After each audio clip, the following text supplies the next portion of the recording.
अस्सलाम वालेकुम, आप देख रहे हैं सवाल से आगे। मैं हूं रीना शिगरी। 8 फरवरी के आम इंतखाबात पर बरतानिया, यूरोपीय यूनियन और अमरीका पहले ही सवाल उठा रहे थे, मगर अब अमरीकी कांग्रेस में एक करारदाद पेश की गई जिसमें मुतालबा किया गया है कि इंतखाबी अमल में मदाखलत और बेज़ाब्तियों की हवाले से जो दावे हैं उसकी मुकम्मल और आज़ादाना तहकीकात की जाएं। इस अमर पर जोर दिया गया है कि अमरीकी कांग्रेस इंतखाबी अमल के दौरान तशद्दुद, मनमानी हिरासत, सियासी कुव्वतों को हरासा करने और धमकियों के जरिए अवाम को उनके जमहूरी हक से महरूम रखने की कोशिशों की मजम्मत करती है। गौरतलब चीज़ वोट का तनासुब है। करारदाद के हक में 98% तनासुब से 368 वोट और 7 वोट मुखालफत में डाले गए, जबकि 56 मेंबरान वोटिंग के अमल से बाहर रहे। हैरानकुन बात यह है कि हाउस में डाले गए 368 वोट में से 187 अरकान का ताल्लुक रिपब्लिकन पार्टी, जबकि 181 अरकान का ताल्लुक डेमोक्रेट पार्टी से है। यानी दोनों साइड्स ही इस बात पर मुत्तफिक हैं कि पाकिस्तान में हुए आम इंतखाबात की मुकम्मल और आज़ादाना तहकीकात होनी चाहिए। रिपब्लिकन और पार्टी से ताल्लुक़ रखने वाले कांग्रेसमैन मैककॉर्मिक का कहना था कि पाकिस्तान के अवाम अपनी हुकूमत के एहतराम के मुस्तहिक है। कानून की हुक्मरानी, आज़ादाना और मुनसिफाना इंतखाबात और जमहूरियत की बुनियादी साख को बरकरार के लिए ये ज़रूरी है कि हुकूमत पाकिस्तान इन नज़रियात का ख्याल रखे। डेमोक्रेट पार्टी से ताल्लुक़ रखने वाले कांग्रेसमैन डैन किल्डी ने इजलास से खिताब करते हुए कहा कि पाकिस्तान के हालिया इंतखाबात ऐसे हालात में नहीं कराए गए जिसे मोतबर मुबस्सिरीन आज़ाद या मुनसिफाना समझते हों।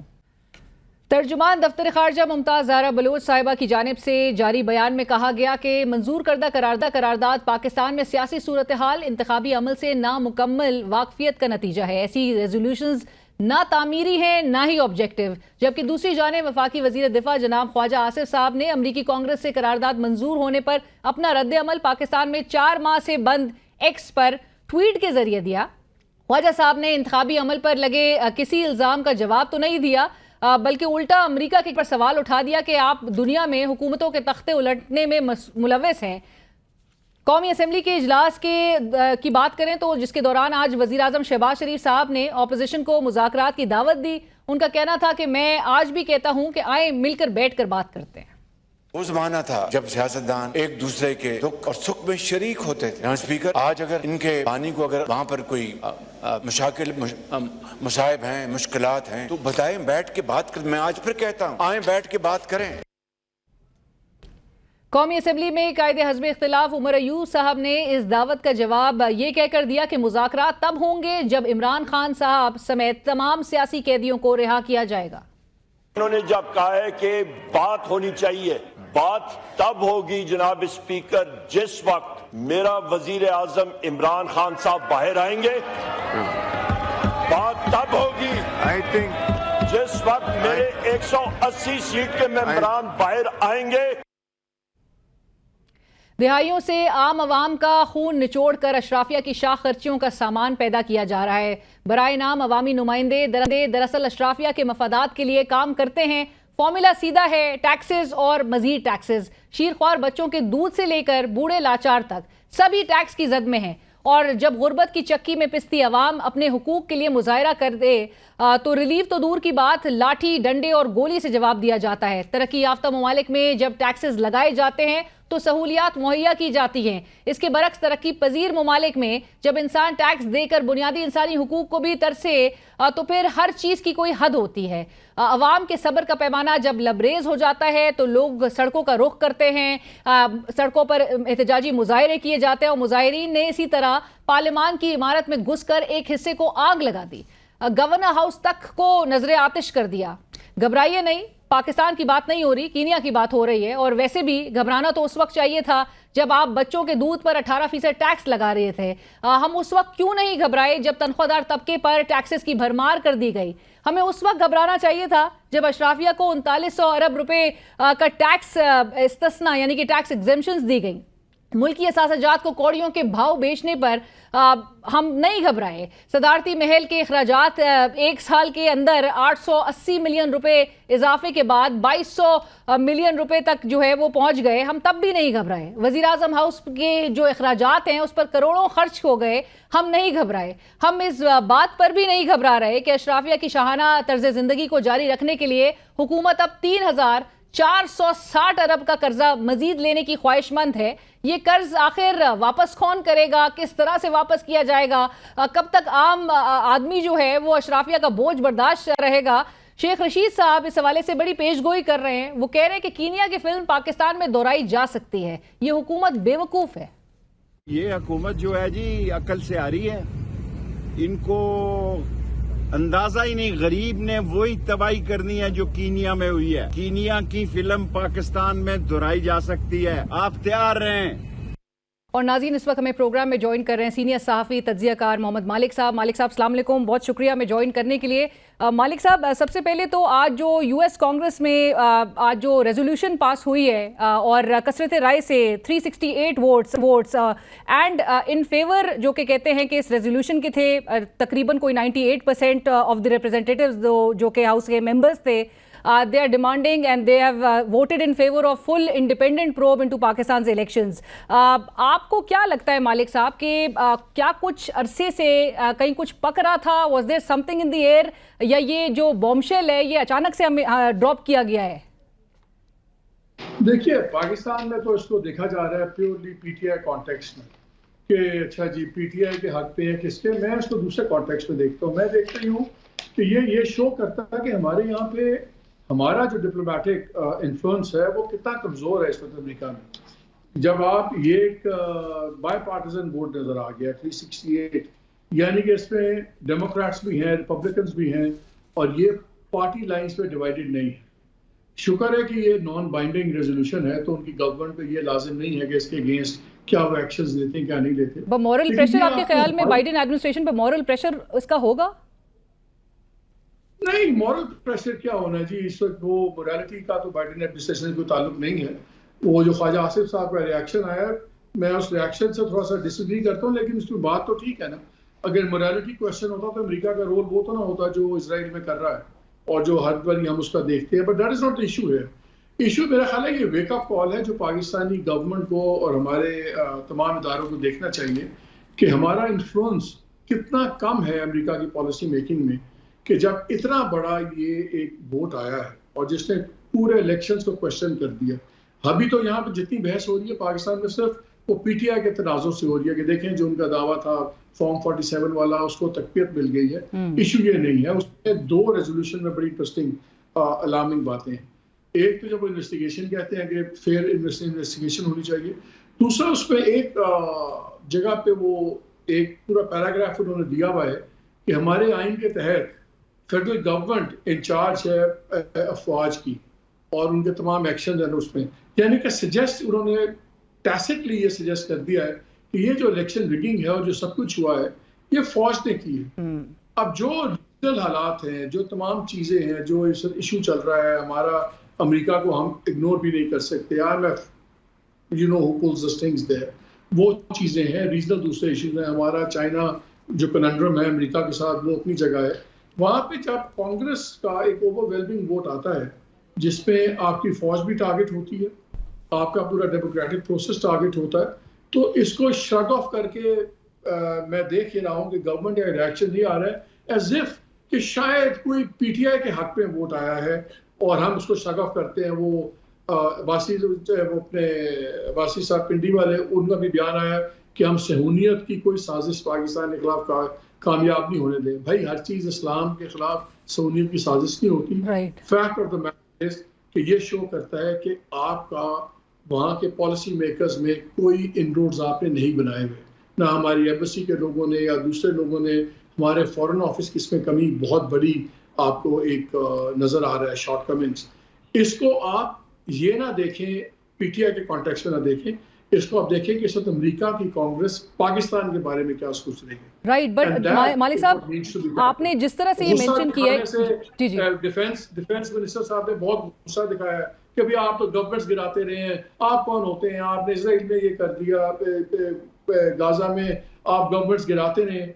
ये जो होता है ना उल्टा दूसरे को कि आप अपने गिरेबान में झांकें, पहले तो अपनी पोजीशन स्ट्रॉन्ग करें। तो आई थिंक इसको आप हमारी गवर्नमेंट का मुझे इनिशियल रिएक्शन और हमारे जो की पावर स्ट्रक्चर के जो लोग हैं ये मुझे बड़ा एक चाइल्डिश रिएक्शन नजर आ रहा है, विच इज अलार्मिंग। So, देखना ये चाहिए कि मेजॉरिटी ऑफ कांग्रेस, चाहे वो डेमोक्रेट्स हैं या रिपब्लिकन्स हैं, वो एक और वर्ल्ड व्यू रख रहे हैं आपके मुल्क के बारे में, इसको ठीक कीजिए। सो मैं मालिक साहब इसी से मुतालिक, अब 98% vote in favour of this resolution, जहां पर आप भी कह रहे हैं, और रिपब्लिकन्स की तादाद 187 है, डेमोक्रेट्स की तादाद 181 है जिन्होंने वोट किया इन फेवर। ना हु हैज़, आप कहते हैं इसको बियॉन्ड इसके देखा जाए, हुकूमत इसको देखने से कासिर है, लेकिन who has put them together? ये मतलब ये सडनली ये mindset of all the representatives, ये both sides of the house की बात हो रही है, इनको अचानक से कैसे कोई अलाइन कर सकता है और कौन कर सकता है? देखिए, कई बार कुछ चीजें होती हैं by the presence of something, और कभी कुछ चीजें होती हैं by the absence of something. Presence तो है कि इनको बिल्कुल जिससे भी, चाहे वो आप अगर गवर्नमेंट का व्यू पॉइंट ले लें, चले जी पीटीआई की जो थे लोग, उन्होंने बड़ी अच्छी उनके साथ कन्वेंसिंग की और लॉबिंग फर्म्स ली, व्हाटएवर। आपको लगता है पाकिस्तानी एक्सपर्ट्स के बस की बात है मालिक साहब? ये एक्स नंबर ऑफ वोट्स कर लेंगे ना, आप इंडिया की लॉबिंग ले लेंगे, बाकियों की ले लेंगे, लेकिन उसका मतलब ये तो नहीं कि आपकी भी एब्सेंस थी। अगर आप 187 वोट्स लेते हैं और 181 लेते हैं, इसका मतलब रिपब्लिकन्स की एब्सोल्युटली द एंटायर रिपब्लिकन्स जो थे वो आपके खिलाफ गए। अब अगर नवंबर में वो जीतते हैं इलेक्शन, ट्रम्प साहब जो लाइकली लग रहा है इस वक्त, इंडिकेशंस आ रही हैं, तो वो तो शायद इस किस्म के वोट को सीरियसली लें और वो नॉन बाइंडिंग को भी बाइंडिंग बना लें। तो इसको अभी से इनको डील करना होगा कि चले अब अगर वोट हो भी गया है तो लेट्स मेक श्योर कि अगर कोई ट्रम्प एडमिनिस्ट्रेशन आती है तो ये चीज इससे आगे किसी और खतरनाक मीनिंगफुल चीज एक्शन में ट्रांसलेट ना होने पाए, बजाय इसके कि आप यहाँ से हफिंग एंड ब्रफिंग कर रहे हैं and like a jilted lover reaction आ रहा है, जैसे वो एक तलाक याफ्ता बेगम का इलेक्शन हो जाता है, रिएक्शन जमिया का हो जाता है जिसको बीवी छोड़ दे। यार ये गवर्नमेंट टू गवर्नमेंट रिलेशंस हैं, ये पार्लियामेंट टू पार्लियामेंट रिलेशंस हैं, ये इनके भी अब जिम्मेदारी है कि आप ये देखेंगे इतना ओवरवेलमिंग वोट क्यों आया है। आप जब लॉबिंग फर्म्स होती हैं, अगर आप वो एक हद तक इन्फ्लुएंस ला सकते हैं तो दूसरों के प्रोएक्टिव होने से ज्यादा नजर ये आ रहा है कि हमारी फॉरेन सर्विस जो है उसकी एक्टिविटी भी बहुत ज्यादा कंट्रीब्यूट किया उसने। और मैं आपके आगे आगे एक स्टोरी भेजता हूँ, बयानिया भेजता हूँ, अगर उसके आगे अगेंस्ट देने वाला दूसरा बयानिया नहीं है तो मेरा बयानिया तो बड़ी आसानी से डबल पिक गया ना। बिल्कुल। तो खाली ये कह देना कि जी किसी ने साजिश कर दी, तो आप इसीलिए तो बैठे हुए हैं, सारी फॉरेन सर्विस इसलिए तो बैठी हुई है कि इन बयानियों का काउंटर दें। क्या काउंटर दिया गया? क्या जिन लोगों को वोट हो रहा था, ये चीजें चल रही थी, सबको पता था ना? क्या आपको पता ही नहीं था हमारे लोगों को कि जी वहां पे बिल्डअप हो रहा है, ये वोट आ रहा है? और अगर नहीं पता था तो वो तो एब्सोल्यूट इनकॉम्पिटेंस है। सो ये कह देना कि किसी ने साजिश की, आप भी बैठे हुए हैं अपना बयानिया बेचने के लिए, तो एब्सोल्यूट फेलियर तो हमारा है ना।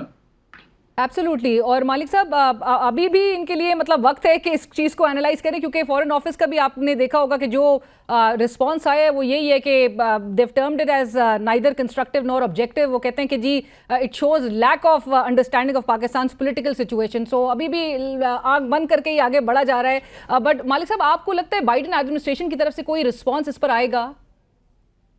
देखिए, उस पर एक बड़ी इंटरेस्टिंग लाइन ही है, उसमें उन्होंने उसकी टाइमिंग के ऊपर भी एतराज किया फॉरेन ऑफिस में। अलीना, दुनिया आपकी टाइमिंग पे नहीं चलती, दुनिया उनकी टाइमिंग पे चलती है जिनकी कोई हैसियत हो, जिनकी ताकत हो, जिनका सब कुछ हो। इजराइल आपके सामने, सिक्योरिटी काउंसिल ने क्या क्या नहीं कह दिया, इंटरनेशनल क्रिमिनल कोर्ट ने क्या क्या नहीं कर दिया। वो रोज जाते हैं, 200 बम मारते हैं, रोज लोगों को शहीद करते हैं, they don't give a dam, क्योंकि उनकी पावर है। हम यहाँ बैठ के नहीं आपको टाइमिंग देख के बात करनी चाहिए थी, हमारी चीजें ऑन द मेंड है, आप क्यों खराब कर रहे हैं? Who are you? आप कम अज कम, हम तो अजीब मैं बातें सुनता हूँ, रिएक्शंस देख रहा हूँ कि आप गिला कर रहे हैं कि नहीं ये वक्त आपको बात करने का नहीं था। हमेशा वक्त होता है बात करने का अगर आप कमजोर हैं, अगर आपने जो छोटे मुल्क होते हैं उनकी सबसे बड़ी स्ट्रेंथ उनकी डिप्लोमेसी होती है, ताकि वो आपकी डिस्प्रोपोर्शनली स्ट्रांग होनी चाहिए। नजर आ रहा है कि हमारी diplomacy right now is an absolute failure. और ये वोट जो है, मुझे जो अनफॉर्चुनेटली नजर ही आ रहा है, इसको सारे बड़े कन्वीनियंटली सिर्फ पीटीआई की को ब्लेम करने के कॉन्टेक्स्ट में देख रहे हैं। ये उससे बहुत बड़ी चीज है, इसमें इंडिया भी इन्वॉल्व होगा, इसमें और ऐसे फोर्सेस होंगी जो पाकिस्तान के खिलाफ हैं। वो तो देखिए, मुझे पता, मेरी और आपकी दुश्मनी है, हमारा एक दुश्मन है जो आपके खिलाफ कोई चीज कर रहा है, मैं खुद भी जाके उसके साथ जुड़ जाऊंगा ताकि आपका नुकसान हो। जब किसी ने भी कुछ शुरू किया हो, all your enemies they always support the other guy just to get you down. Exactly. तो यहाँ पे हम इसको एक ही पर्सपेक्टिव पे देख रहे हैं कि पता नहीं जी पीटीआई ने कुछ कर दिया। No, on a broader canvas, destabilize और instability बिल्कुल नजर आती है कि आपके मुल्क में क्रिएट करने के लिए बहुत सारे players like you said will be at play. मालिक साहब इसके साथ साथ लार्जर कॉन्टेक्स्ट में रिस्पॉन्ड करें ना, लार्जर कॉन्टेक्स्ट में रिस्पॉन्ड करें, माने कि हाँ ये बहुत अलार्मिंग है, श्रग ऑफ ना करें यार क्या हो गया यार। अब मैं सुन रहा हूँ ना इस्लामाबाद में क्या हो रहा है, और 9 नॉन बाइंडिंग रेजोल्यूशन है यार, क्या फर्क है?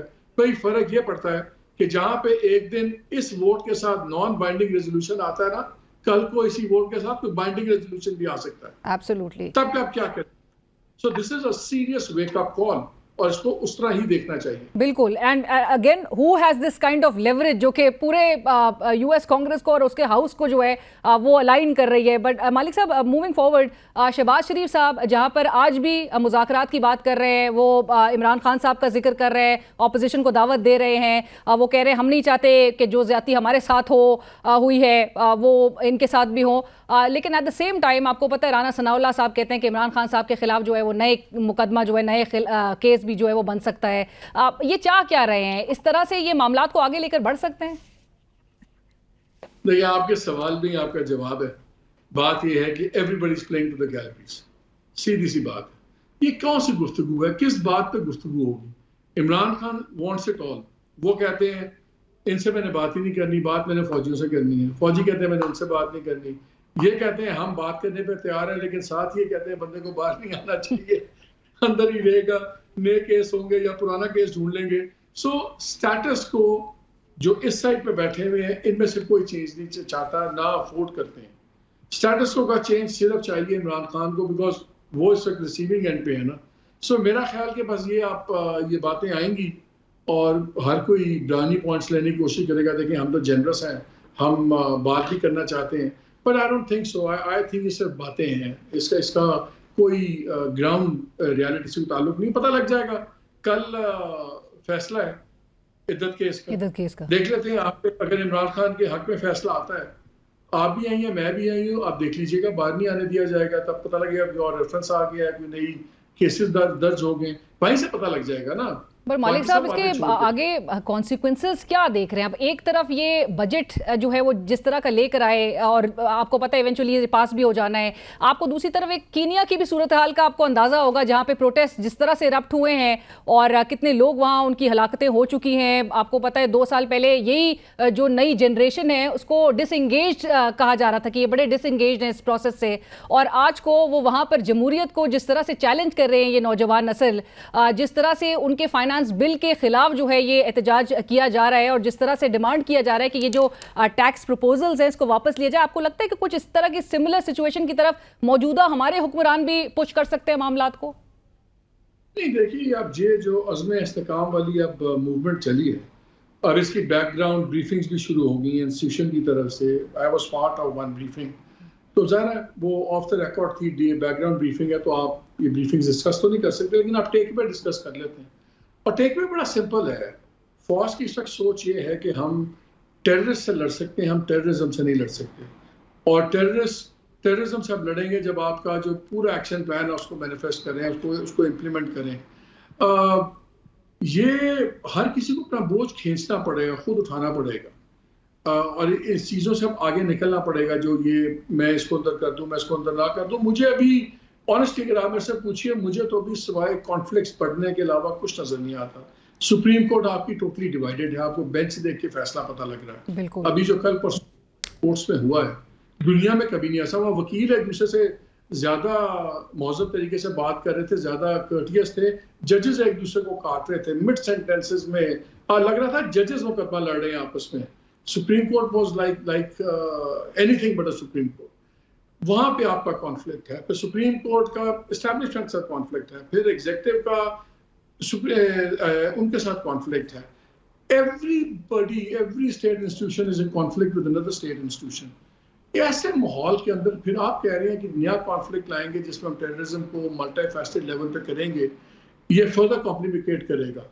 इसलिए मुझे तो अभी अगर आप पूछिए ऑनेस्टली, मैं तो बहुत ज़्यादा परेशान हूँ इस वक्त। मुझे इस वक्त कोई भी, वो कहते हैं ना जी light at the end of the tunnel, तो वो एक पुराना जोक चलता है ना कि it's the train coming your way, आपको उसकी लाइट नज़र आ रही है। अभी हम उस सिचुएशन में खड़े हुए हैं। बड़े फैसलों की ज़रूरत है और बड़े फैसले बड़े लोग करते हैं। मुझे इस वक्त अभी उस कद काट के लोग हमारे पावर इक्वेशन में अनफॉर्चुनेटली नज़र नहीं आ रहे जो इतने बड़े फैसले कर पाएंगे। Thank you so much Mohammad Malik साहब। बढ़ेंगे एक ब्रेक की तरफ, ब्रेक के बाद हाजिर होते हैं। और नाज़रीन, आज गुफ्तगू होगी जो कल के रोज़ फैसला सामने आएगा। इद्दत केस में इमरान खान साहब और उनकी अहलिया को रिलीफ मिलेगा या जिस तरह से राना सनाउल्लाह साहब कह रहे हैं कि नया मुकदमा जो है वो बना लिया जाएगा इमरान खान साहब की गिरफ्तारी, और पीटीआई भी इस हवाले से बड़ा कुछ एक्सपेक्ट कर रही है। बट अमरीकी कांग्रेस की करारदाद से ही आगाज़ करेंगे गुफ्तगू का, और हमें ज्वाइन कर रहे हैं सीनियर माहिर आईन कानून बैरिस्टर एजाज़ एहसन साहब। एजाज़ साहब अस्सलाम वालेकुम, बहुत शुक्रिया हमें ज्वाइन करने के लिए। एजाज़ साहब, आज लाइक आई सेड कि यूएस कांग्रेस में आज जो रेजोल्यूशन पास हुई है वो जो है वो फेवर में जो 98% ने वोट दिया है, दे डिमांड कि पाकिस्तान के इलेक्शंस की जो है वो एक आज़ादाना तहकीकात होनी चाहिए, मुकम्मल तहकीकात होनी चाहिए। आप इसे कैसे रीड कर रहे हैं एजाज़ साहब? वैसे तो ये नॉन बाइंडिंग रेजोल्यूशन है, तो इसका किसी उस पर असर नहीं है। एक व्यू अमेरिका का आ गया है ऑन द रिकॉर्ड, और ये इसकी स्टनिंग बात जो है वो ये है कि इसको ये इतना तकरीबन यूनानिमस ही आया। इस किस्म के नॉन बाइंडिंग रेजोल्यूशंस पे भी इस तरह वोट इतना वाज़े वोट नहीं होता, और ये एक बहुत मेरा ख्याल है एक इसको एडवांटेज मिला है, और पेप अप इंजेक्शन है पीटीआई को, और ये भी इससे ज़ाहिर हो गया कि इंटरेस्ट अगर इतने ज़्यादा लोगों ने लिया है और मेंबरान ने, तो ये मेंबरान सारे के सारे इमरान खान के बारे में भी जानते हैं, इमरान खान को जानते हैं, उसके साथ क्या सलूक हो रहा है उसको जानते हैं, उसको मॉनिटर कर रहे हैं, उसको फॉलो कर रहे हैं। ठीक है, वो सारी उनकी business, it is not their business कि वो इमरान खान का ही सोचें, उन्होंने सोचना तो अपने मुल्क का है। पर इमरान खान उनकी नज़रों में एक बड़ा फैक्टर है पाकिस्तान में, और ये इस तरह इसका इजहार होना ये बड़ा फोर्सफुल इशू है, जिस पे पाकिस्तान फ़ौज भी सोचेगी कि अब हम इससे कितना सलूक बुरा कर सकते हैं। किया तो इन्होंने इंतहा कर दी ना, इंतहा ये कर दी कि उसका पहले तो सिंबल ले लिया, फिर उसके साथ इंतहा ये की कि उसको गिरफ्तार ही नहीं किया, सिर्फ उसके कैंडिडेट्स को उठाया गया, उसके रिकॉर्ड छीने गए, उसके हेड ऑफिस को सील कर दिया गया। बिल्कुल। और इतना कुछ किया करने के बावजूद जब वो कोई वोट ले गया है तो अब उसने अपना सिक्का तो मनवा लिया है, और इसमें सारा कसूर इस गवर्नमेंट का है और गवर्नमेंट के सरपरस्तों का है। इमरान खान अगर अपनी टर्म पूरी करके इलेक्शन लड़ता तो मैं समझता हूँ इस इलेक्शन में वो हार गया था, बिल्कुल हार गया था। ही वॉज अनपॉपुलर वो 13% इन्फ्लेशन थी उस वक्त इमरान खान साहब के जाने से पहले। बिल्कुल। हाँ, नहीं जी, बहुत ज़्यादा, बहुत ख़राब थे हालात, और इनकम्बेंसी फैक्टर भी था, और उसने बिल्कुल री इलेक्ट नहीं होना था, उसके टिकट नहीं लेने थे लोगों ने। ये इन्होंने उसको हटाया। वो अमेरिका का भी वो जो खत आया, जो साइफर है, वो साइफर को हम एडमिट करते हैं कि वो दुरुस्त है, और उसमें कहा क्या गया है कि डोनाल्ड लू ने पाकिस्तान के सफ़ीर को कहा कि पाकिस्तान के प्राइम मिनिस्टर को हटाओ और फौरन हटाओ। अब ये अगर डोनाल्ड लू ने कहा है, या नहीं कहा, हम तो मानते हैं कि कहा है। हमारी तो नेशनल सिक्योरिटी कमेटी ने कहा है ये दुरुस्त है। Right. और इस पे एहतजाज करो अमरीकियों से, डिमार्च करो। डिमार्च क्यों करें? इसलिए कि वो जो कंटेंट्स हैं, जो मंदरजात हैं उस साइफर के, वो ऐसे हैं कि वो they call for protest with the Americans. तो उसको मानना है कि वो दुरुस्त वाक़या हुआ है, और अब उसको अगर आप उसको सज़ा भी नहीं दे सकते कि वज़ीर आज़म को उसका हलफ पड़े राइट कॉन्स्टिट्यूशन के तहत। बिल्कुल। एजाज साहब, मैं आपने जिस तरह से कहा कि अब जो 8 फरवरी के इलेक्शंस थे उनकी क्रेडिबिलिटी पे सवाल, और क्रेडिबिलिटी जिस तरह से लूज़ की पाकिस्तान में, अब इंटरनेशनली भी गवर्नमेंट भी और उसकी क्रेडिबिलिटी भी 8 फरवरी के इंतखाबात की इंटरनेशनली भी लूज़ होती हुई नज़र आ रही है with US Congress move as well. But आपने जिस तरह से आपने कहा एजाज साहब कि ये जो मौजूदा हुकूमत है, जिस तरह से इन्होंने, और ये खुद ही कहते हैं कि वो फ्रैंकेनस्टाइन मॉन्स्टर इमरान खान साहब को बना दिया इन्होंने खुद से। अभी राना सनाउल्लाह साहब फिर कह रहे हैं कि नए मुकदमात जो है वो इनके खिलाफ बनाया जाएगा। कल के रोज़ इद्दत केस का फैसला भी आना है। आप क्या होता देख रहे हैं? आपको लग रहा है इमरान खान साहब का रिलीज जो है वो एक्सपेक्टेड है इसमें?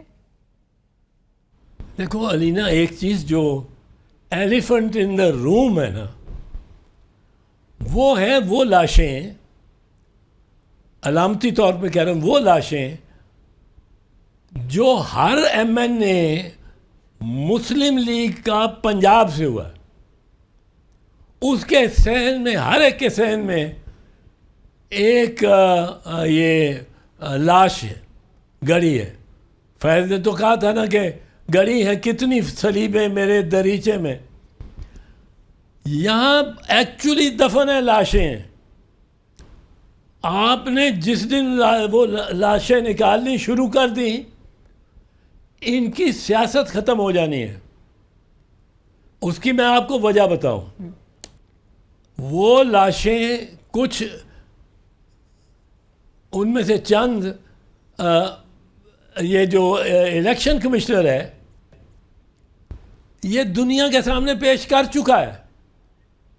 वो कौन सी लाशें हैं? वो फॉर्म 45 है।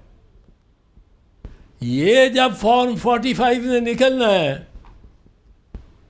मुझे उन्होंने कहा जी दफना दिए, उनको दफना दिया। मैंने कहा ये जिंदा दरगोर हैं, ये निकलेंगी।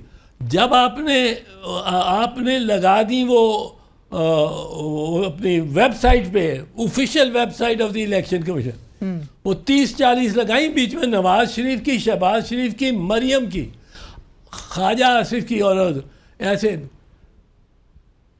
अब वो आपने लगा दी, लोगों ने डाउनलोड भी कर ली। अब उसमें तो राजा सिकंदर, नवाज शरीफ, मरियम का मैं नहीं कहता, नाम लेता, बेटी है, पर ये जो शहबाज शरीफ, Nawaz Sharif, chief election commissioner, ये सब जेल जाते हैं। और वो जेल, इनको पता लगेगी कि जेल क्या होती है किसी से, और वो ये इस्टेब्लिशमेंट इनको डालेगी। ये तो इनके तो नाम आ जाएंगे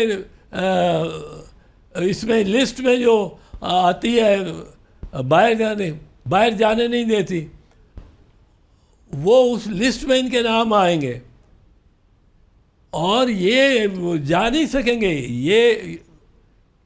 ये अब अगर भागेंगे तो पहले इनकी सारी कोशिश ये है कि लोगों का ध्यान फॉर्म 45 पे ना रहे। फॉर्म 45 पे को लोग कहें जी वो कोई मामला नहीं है, हाँ। और ये तारीखें लेते रहे। पहले ये 2013 में, 2018 में, 2013 में ये मियाद फिक्स थी कि जो इलेक्शन कमीशन है उस पे लाजिम था कि 5 साल के बाद वो सारा इलेक्टोरल रिकॉर्ड डिस्ट्रॉय कर दे। इसको इन्होंने 1 साल कर दिया था।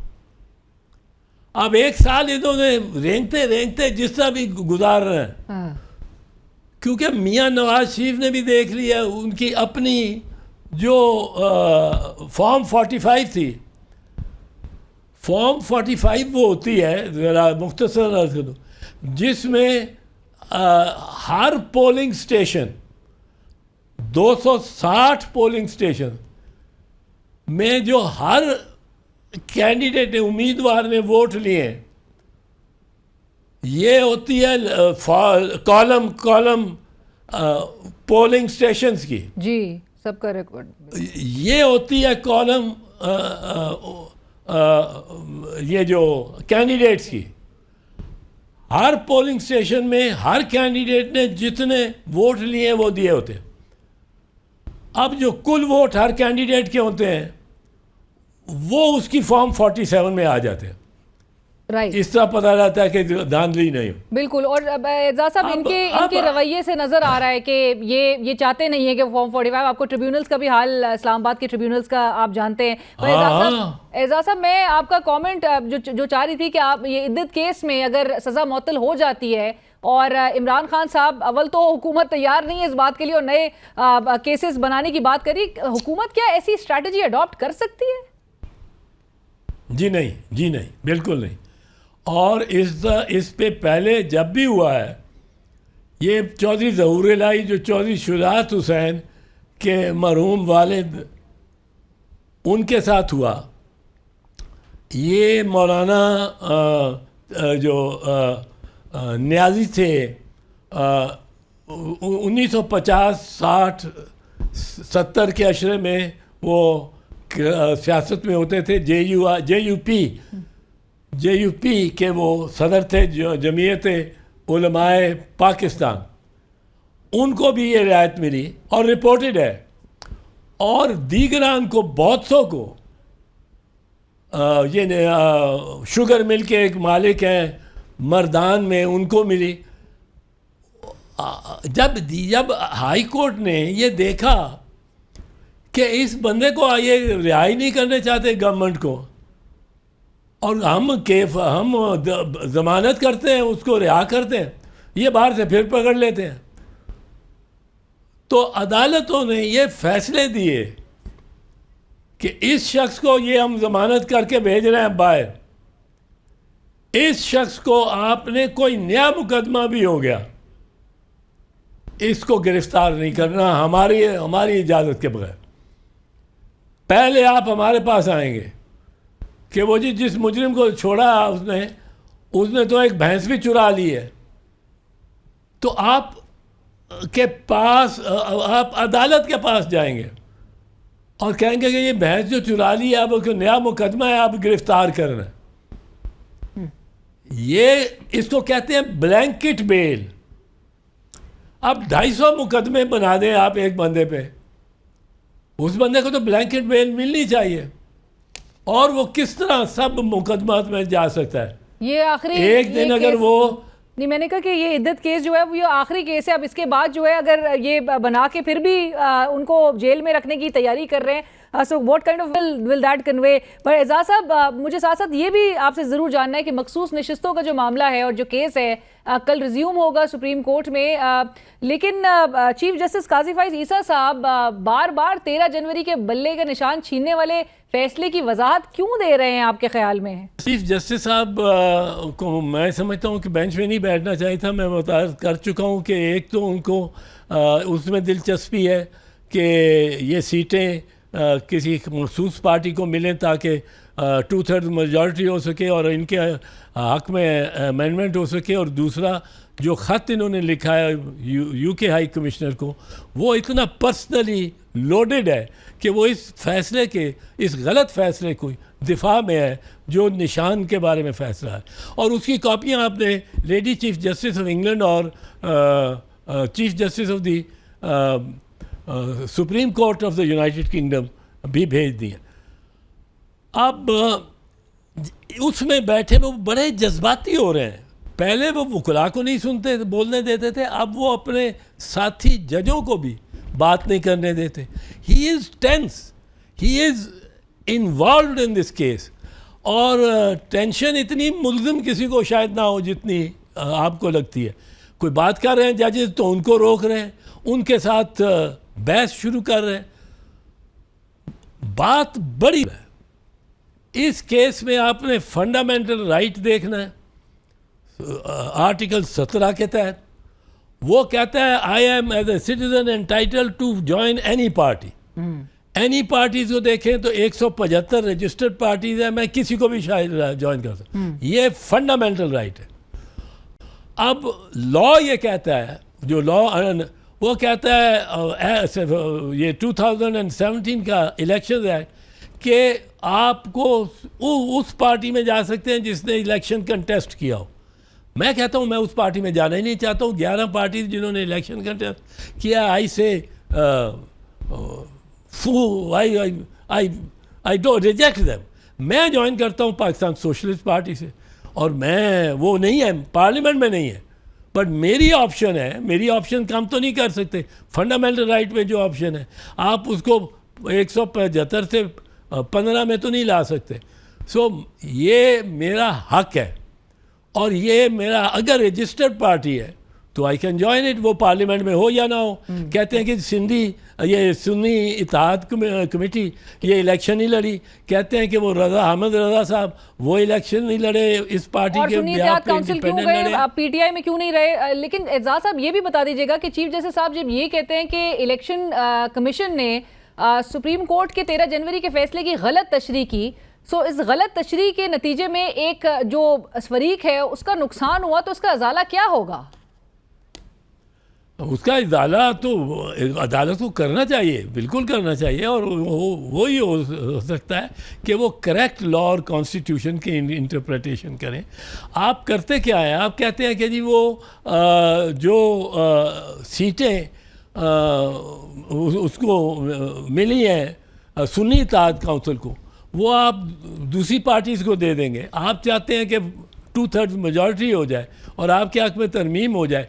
मैं ये कहता हूँ, और कहने की ये बड़ी ज़रूरी बात है कि आप कानून को इतना सिंपल, ये कानून है इतना simple, 1 2 3 4 5 section 17 no dilution of section 17 number 3 I am an independent candidate. मैंने क्या कसूर किया है कि आपने मुझे 175 की चॉइस से 15 की चॉइस दे दी है कि मैं इलेक्ट हो गया हूँ, एक इंडिपेंडेंट लोगों के वोट लेके आ गया हूँ। आई हैव अ राइट, और आप मुझे ये देंगे। और इस केस में तो इलेक्शन कमीशन ने इस कदर रुकावटें खड़ी की हैं, इनके बंदे उठाए हैं, उनके हर चीज़ की है।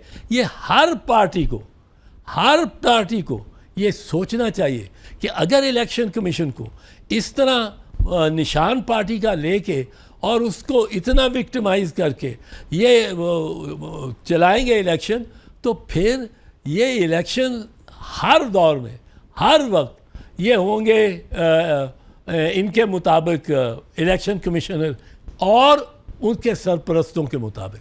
आपकी सियासत ख़त्म है, पॉलिटिकल पार्टीज़ की सियासत ख़त्म है। इनको इंगेज करना चाहिए एक दूसरे को, और इसका हल निकालना चाहिए। एक दूसरे से बात करने वाले भी तो बनते हुए दिखाई दें। बट बहरहाल मुझे फाइनल कमेंट्स आपके चाहिए एजाज साहब। सुप्रीम कोर्ट की जो डिवाइड है, जो कि सबको क्लियर नज़र आ रही है, अभी मालिक साहब से भी बात हो रही थी, मालिक साहब ने भी कहा कि जिस किस्म का डिवाइडेड जो है वो बेंच नज़र आ रहा है, हर किसी के लिए ये प्रिडिक्ट करना भी बड़ा आसान हो गया है कि जी मुतवक्किल फैसला जो है वो क्या हो सकता है। सो इसके नतीजे में लेकिन इस डिवाइड के सुप्रीम कोर्ट की जो क्रेडिबिलिटी है एजाज साहब, वो किस हद तक इरोड होती देख रहे हैं आप?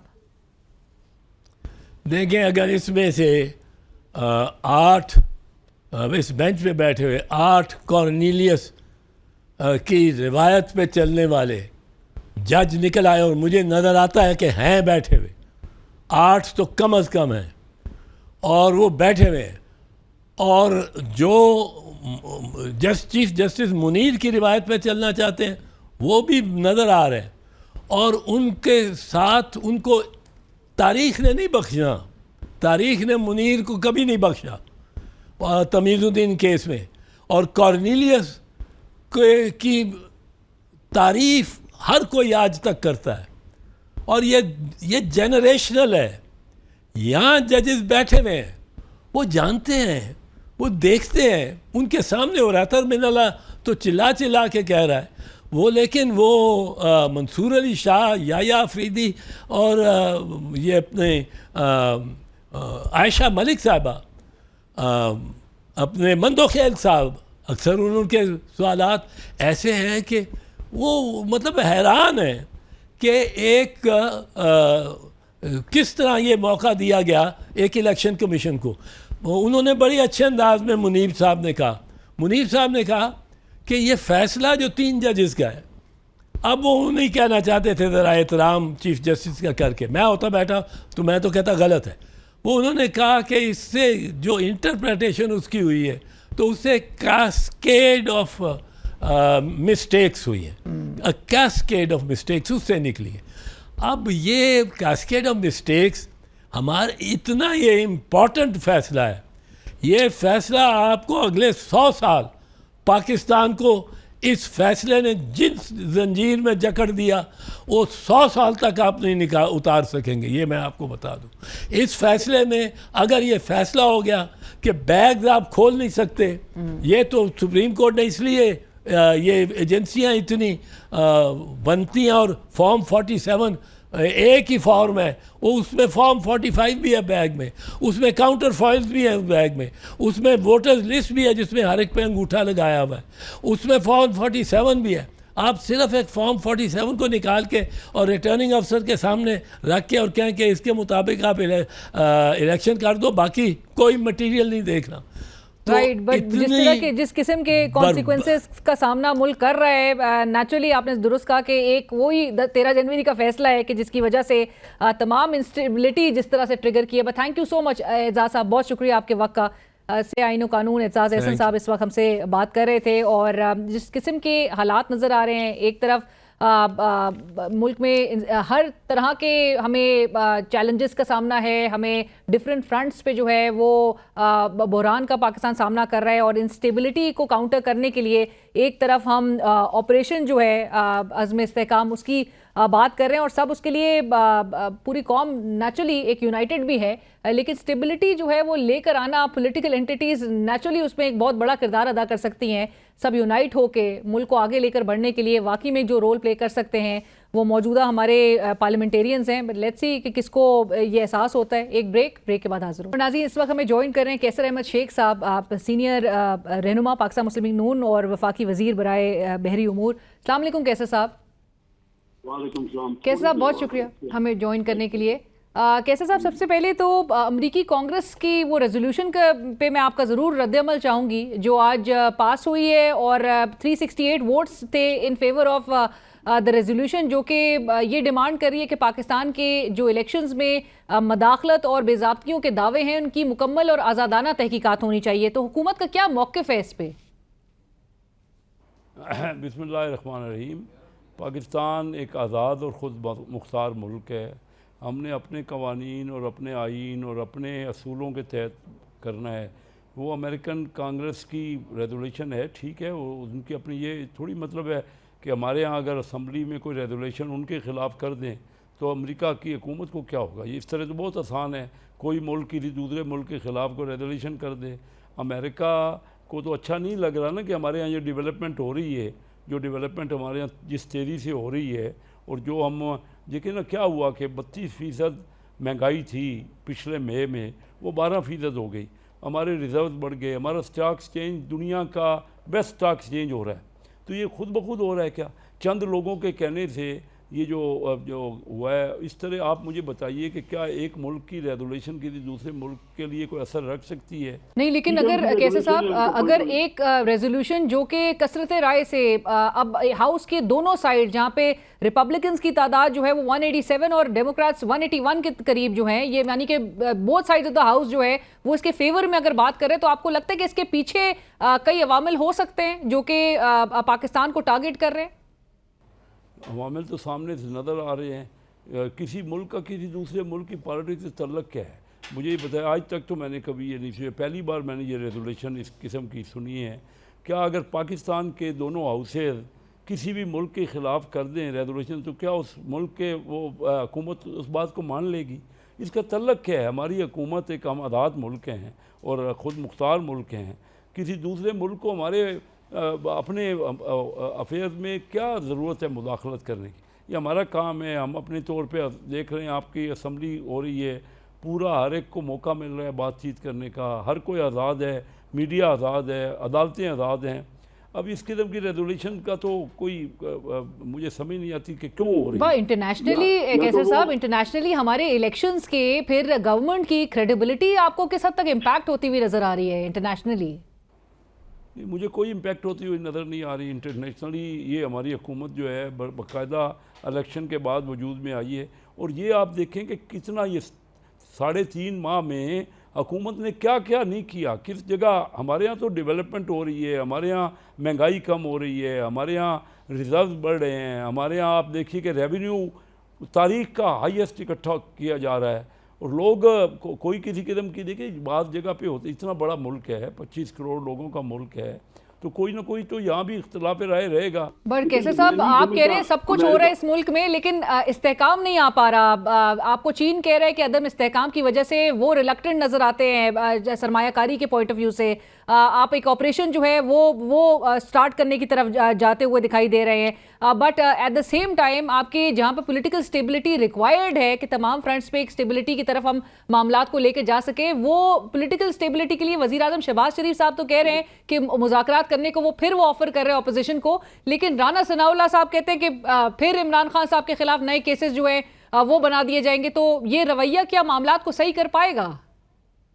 देखिए, मुज़ाकरात हम तो पहले दिन से कह रहे हैं, जब हम अपोजिशन में थे उस वक़्त आज से कोई 6-7 साल पहले हम सब खड़े होके मियाँ शहबाज शरीफ साहब कह रहे थे आपके आइए चार्टर ऑफ इकानमी करें, शहबाज ये हमारे बिलावल भुट्टो जरदारी साहब कह रहे थे, मैंने ख़ुद अपनी स्टैंडिंग कमेटी फाइनेंस में उनको बार बार कहा है कि आइए तमाम जो मैटर हैं, फाइनेंशियल मैटर जो हैं, वो आइए बैठ कर डिस्कस करें, आपकी एक कमेटी है।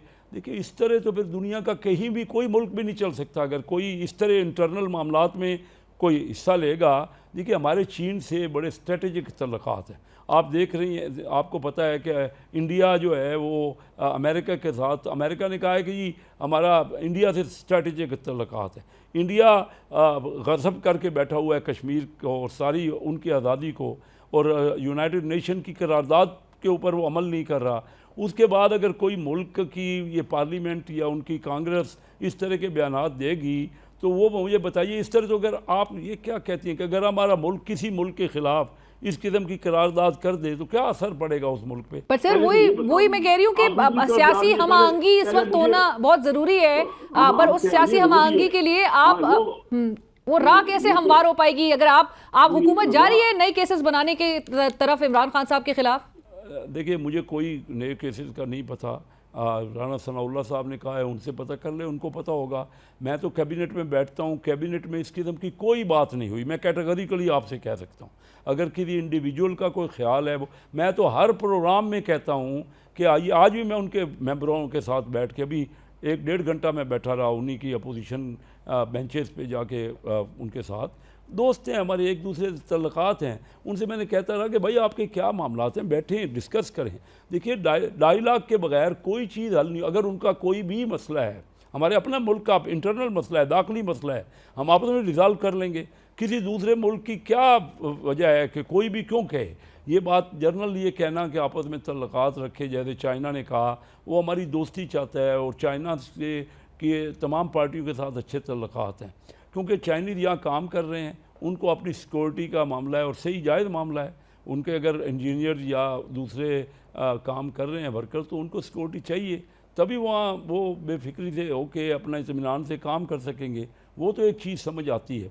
लेकिन आज की जो करारदाद की आप बात कर रही हैं, तो ये तो मैंने पहली बार अपनी ज़िंदगी में सुना कि कोई मुल्क किसी दूसरे मुल्क में इस तरह इंटरनल मामलात में उसको मुदाखलत करे।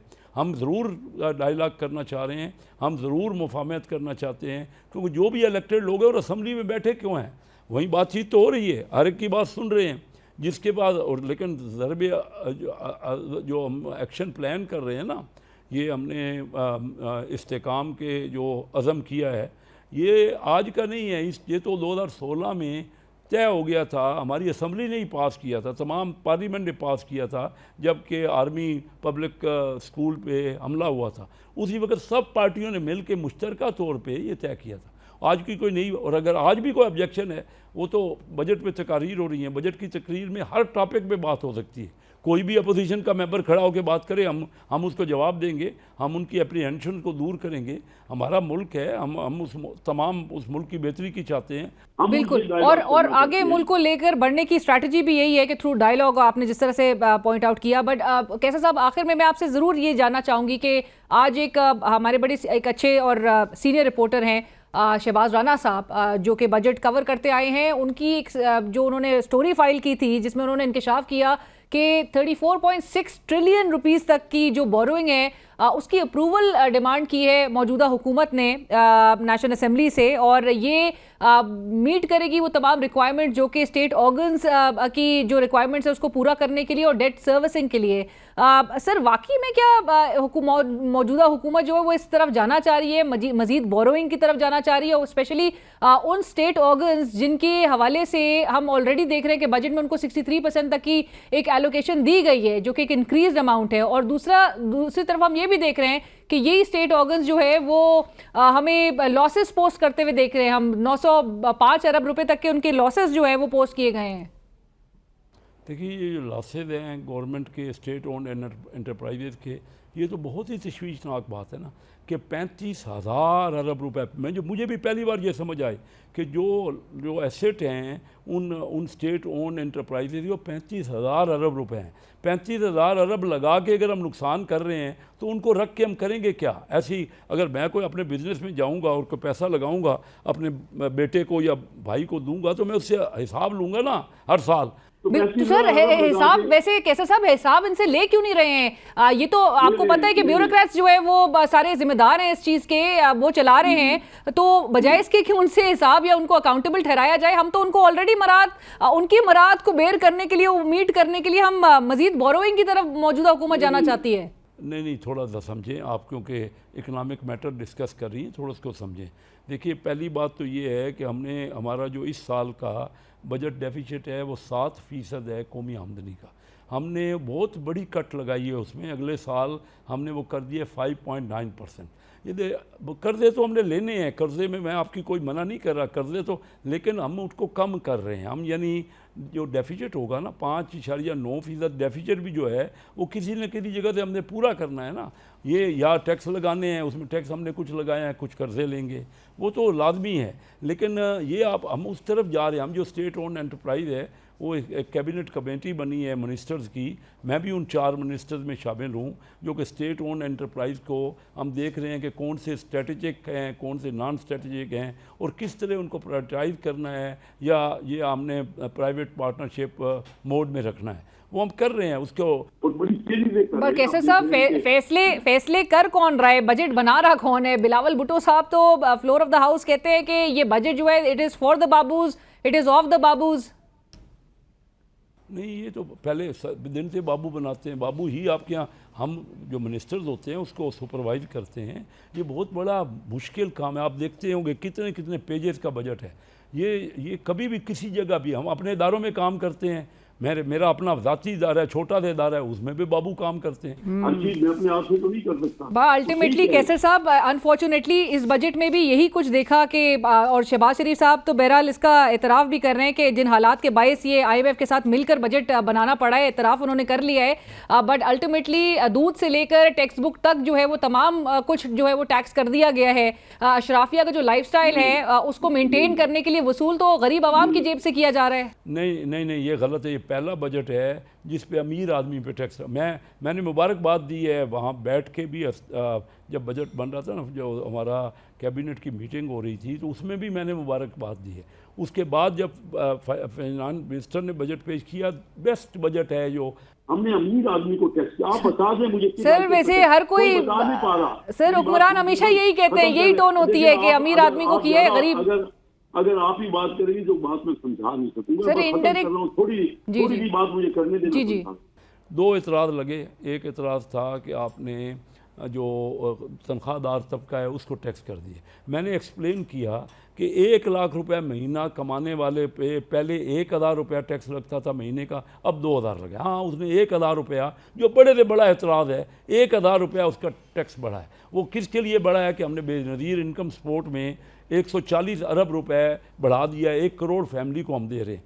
वो किस लिए बढ़ा है कि हमने फूड का प्रोग्राम बच्चों के लिए शुरू कर दिया है स्कूलों में। 1000 रुपये 1 लाख वाले पे क्यों बढ़ा है कि हमने जो हमारी तरक्याती प्रोग्राम था, बस बात ख़त्म कर रहा हूँ, तरक्याती प्रोग्राम था, इस साल 300 अरब खर्च हुआ है, अगले साल हम 1300 अरब खर्च करेंगे। पहली बार है जनाब डॉलर 1 साल में घटा है, बढ़ने की बजाय घटा है। हमारे रिजर्व बढ़े हैं, हमारा रेवेन्यू जो है पहली बार 4000 अरब रुपए बढ़ रहा है, और इनडायरेक्ट टैक्स नहीं है, डायरेक्ट टैक्स है। मैं कैसर साहब, आपको कीनिया की सूरत हाल का अंदाज़ा होगा जहां पर उनके सदर ने जो मुजाहिरीन की जानिब से मुतालबात किए जा रहे थे उसको तस्लीम भी किया। जो फाइनेंस बिल था कीनिया का उसको उन्होंने तस्लीम भी नहीं किया, वो मुस्तरद उन्होंने कर दिया, ऑल्दो के पार्लियामेंट ने पास किया, और उसके बाद बड़े प्रोटेस्ट और बड़े एहतजाजी मुजाहरे वहाँ किए जा रहे थे, बड़ी अमवात भी वहाँ पर हुई है। आप बताइए, अगर बजट अच्छा नहीं है तो स्टॉक एक्सचेंज दुनिया की बेहतरीन बजट के बाद दुनिया की बेहतरीन स्टॉक एक्सचेंज हो गई है। कहाँ मुजाहरा हुआ है मुझे दिखा दीजिए, किसी एक जगह मुजाहरा हुआ है बजट के खिलाफ? सिर्फ आप टीवी वाले और ये मीडिया ही कर रहा है, और तो कुछ कर नहीं रहा, या अखबार वाले कह रहे इससे अच्छा बजट, इससे कहाँ अवाम के ऊपर लगा ही कुछ नहीं है, सिर्फ अमीर आदमी पे लगा है। हाँ, एक्सपोर्टर पे लगा है। मैं उनका नुमाइंदा हूँ, मेरे दोस्त, मेरे बच्चे, मेरे भाई वो एक्सपोर्टर हैं, मैं तो डायरेक्टली उनका नुमाइंदा हूँ। चंडियोट से मेरा तल्लक है, और हमारे बहुत से सारे एक्सपोर्ट्स में पाकिस्तान की 30-40% एक्सपोर्ट मेरे रिश्तेदार करते हैं या मेरे दोस्त करते हैं। हम तो हमने इतराज़ नहीं कर रहा, ये सिर्फ इतराज़ आप कर रही हैं, लगा आपको नहीं है। सर आवाम की जाहिर है, आवाम की आवाज़ तो बन के हमने आपसे सवाल तो ज़रूर करना है। IMF का, अगर शहबाज शरीफ साहब कह रहे हैं कि IMF का बजट है, एक जगह एहतजाज हुआ हो, मुझे कोई एहतजाज सुना दें, अगर किसी एक जगह हो, मैं आपका अप्रीशिएट। सर वैसे एहतजाज के लिए आपने लोगों को, सिर एहतजाज करने के काबिल कहाँ छोड़ा है आपने आवाम को, जहाँ पर ये कोई बात नहीं है, ये कोई बात नहीं, ये लाजिक नहीं है, इस बात में लाजिक नहीं है, ये काबिल कहाँ छोड़ा है। ये अभी कई जगह जो मामलात थे, एहतजाज हो रहे थे ना, आवाम को कोई भी चीज़ पसंद नहीं होती, उनका राइट है, हम करते रहते हैं। ये खा मका की भाई बजट में लगाई अमीर आदमी को टैक्स है, और लगना चाहिए कि आपके अपने इत्तेहादी सवाल कर रहे हैं इस बात पर कि आपने बजट जो है ये रिप्रेजेंटेशन नहीं है आवाम की। इत्तेहादी कर रहे हैं, मुझे किसी एक जगह किसी भी आवाम का एहतजाज, मैं आपको बताऊँ किस पे टैक्स लगा है। हमारे पाकिस्तानियों के 12 अरब डॉलर दुबई में प्रॉपर्टी में पड़े हैं, और किन लोगों के हैं? यहाँ जो टैक्स दे नहीं रहे थे ना, उनको तकलीफ हुई है कि हमने उनको लोगों को टैक्स में नेट में ला रहे हैं, जो टैक्स अवियन कर रहे थे, जो जिनको ऊपर टैक्स बनता है। ठीक है, we really hope sir. India हमसे 12 गुना इकानमी है, उनके 17 अरब डॉलर पड़े हैं, और पाकिस्तानी जो टैक्स नहीं देते, यहाँ से पैसा दुबई में ले जाते हैं, हम उनको टैक्स कर रहे हैं, और हम अच्छा कर रहे हैं। ये टैक्स लगना चाहिए था किसी sir across the board. Sir कहने का मकसद है अक्रॉस द बोर्ड होना चाहिए। जी जी जी, की बात कर रहे हैं, मैं आपको उसका जवाब भी दे। दूध को कह रहे हैं टैक्स है, दूध का जिन लोगों पे टैक्स लगा है ना, वो 40% नफ़ा कमा रहे हैं, वो 18% उनको टैक्स लगा है, 5-7% कीमत, वो तो अरबों रुपए कमा रहे हैं। और फ़ायदा किसको पहुंचा है? जिनके पास 4-6 गायें हैं, देहात में थोड़ी गायें हैं, उनको फ़ायदा पहुंचा है दूध पे टैक्स लगाने से। गलत किस्म की तोजी कर रहे हैं अखबार, उनके पास पैसे होते हैं ना, अखबार के इश्तिहार दे देते हैं अखबारों में। बात मुझे लॉजिकल, मेरे से आके लॉजिकल बात करे। ये फ़ायदा पहुंचा है दूध वालों को, और आम आवाम को फ़ायदा पहुंचा है, उनको अच्छी कीमत मिलेगी। और अमीर आदमी से टैक्स हम लेंगे, हर सूरत में लेंगे। जो अरबों रुपए कमा रहे हैं ना, उनको हम टैक्स नहीं छोड़ेंगे। हमने 4000 अरब पहली बार टैक्स लगाया है, लेकिन किसी पे इनडायरेक्ट टैक्स नहीं है। कोई टैक्स ऐसा हो। चलिए सर, हम भी यहाँ पर हैं, आप भी यहाँ पर हैं, सिस्टम भी इन प्लेस है। लेट्स सी कि हम ये सब कुछ कर पाते हैं कि नहीं। थैंक यू सो मच, बहुत शुक्रिया आपने हमें ज्वाइन करा। कैसर साहब, वफाकी वजीर बराए बहरी उमूर, इस वक्त हमसे बात कर रहे थे। अगेन हुकूमत जो है वो उल्टा अमरीका पर सवाल उठा रही है इस करारदाद को लेकर। कि उनको एकदम से क्या और किस तरह से ट्रिगर हुआ है कि वो पाकिस्तान के इलेक्शंस पर इतनी दिलचस्पी रख रहे हो? कभी कोई मुल्क जो है वो किसी दूसरे मुल्क के इलेक्शंस में इस तरह से दिलचस्पी नहीं रखता, बट बहरहाल, और मालिक साहब ने जिस तरह से प्रोग्राम के आगाज़ में कहा था कि ये डिप्लोमेसी फेलियर जो है वो इसको कंसिडर करते हैं कि अगर हुकूमत इससे बढ़ के आगे देख नहीं सक रही है कि किस तरह से ये पूरा हाउस जो है कांग्रेस का वो अलाइन हो जाता है इस एक नुक्ते पे कि पाकिस्तान के इलेक्शंस का एक इंडिपेंडेंस की एक प्रोब होनी चाहिए। प्रोग्राम की टीम, अलीना शिगरी को इजाज़त दीजिए। अल्लाह हाफ़िज़।